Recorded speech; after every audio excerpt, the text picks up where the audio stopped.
Do you want to be able to fix your Starbucks app not working? Well, then you have come to the perfect video, because in this video I'm going to show you step by step exactly how to fix this issue, but it is very important that you do watch this video until the very end and watch it step by step to be able to make this work, just so you know. So the first step is going to be for you to of course try to go into your Starbucks app, and if it's not working, then what you're going to do firstly is to just swipe right here, and then you're going to select airplane mode. The reason why you want to select airplane mode and then switch it off after about 2 to 3 seconds, the reason for that is that you will reconnect into Wi-Fi if you were on Wi-Fi before, or into your mobile data if you used mobile data before.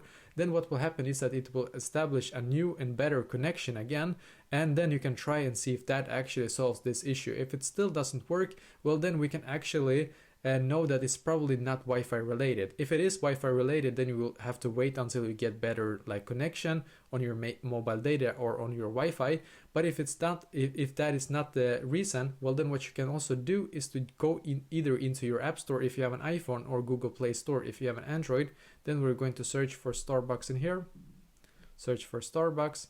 And then you can actually locate Starbucks in here and then click on the update button. As you can see, you will need to update your Starbucks app to be able to have the latest version. So if you have the latest version, this will fix all of the bugs that are currently, or that were in the last version. So this can also fix this issue, just so you know. So basically this is exactly how to fix this. So let me know in the comments below. Maybe if you have any questions, and I will try to answer to as many as I can. And also I wish you the best day.